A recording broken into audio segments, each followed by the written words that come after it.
We're here, on Earth, for just a heartbeat, a fleeting moment in the grand tapestry of time.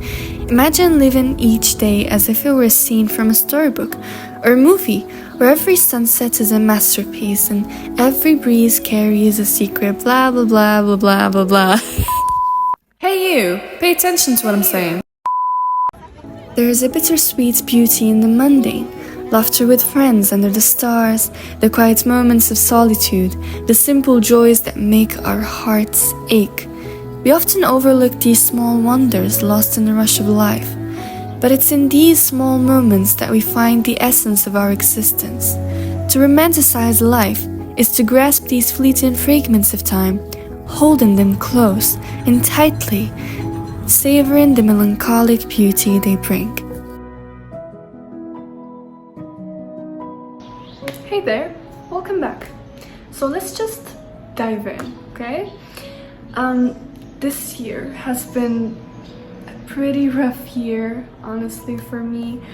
And there were times where I felt like everything was just falling apart. And I was just there wondering how I was going to make it through. But do you know what helped? Romanticizing my life. I know, it sounds a bit cliche, like, romanticizing your life. But is that even?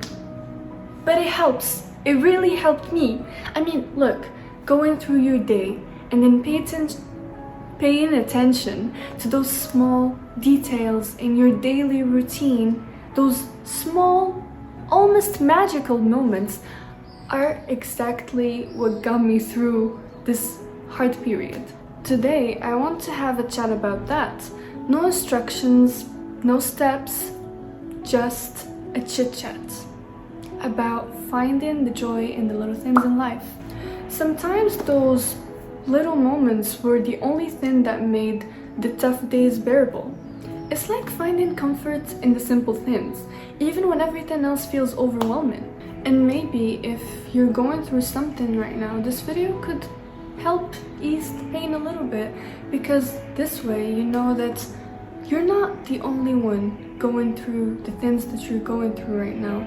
There's probably a bunch of people out there who are also going through the same thing. You just need to find your way of coping with that thing, and I'm sure it's gonna be fine.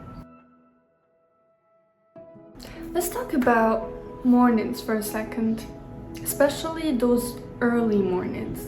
There's something just very magical about them. You know, waking up early, starting the day slowly, and witnessing the world waking up. It's such a beautiful sight. And, you know, those quiet moments before the day starts to get busy with all the honking of the cars and, you know, all the noise that's out there in the day. It feels like a little gift to yourself when you wake up early. So that's something that I really appreciate. And then there is journaling, which is honestly a big part of me. I've started it in my early teens, probably when I was like 11 or 10, and I could never live without it because, I don't know, it just helps me out so much.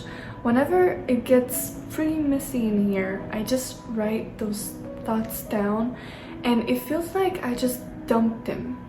Like, you know, I don't think about them ever again when I write them on paper, because it feels like as if literally I took my brain and I emptied it into paper.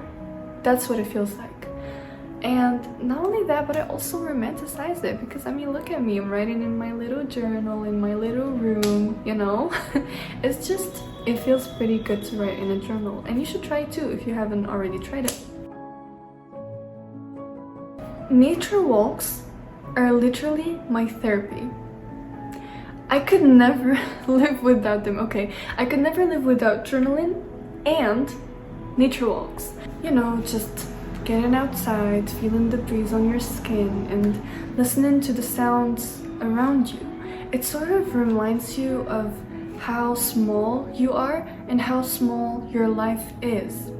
It reminds you that there is a life outside of yours, that the world is actually really big, and there's so much to do and so much to see. You know, it gives me such hope, honestly. Sometimes I'm feeling very, very, lonely and maybe even a little depressed. And then I would go out for a walk, a nature walk. And then I would literally come back home feeling 10 times better. I would come back healed. Cooking also turned into a kind of meditation for me. I started paying more attention to the process. Chopping veggies, stirring pots, the smells, the textures. It's a simple pleasure, yes, but it made me feel, more connected to the present moment. And then there's the night sky. When it's clear, when you just step outside, look at the sky, and suddenly all of your problems feel very small.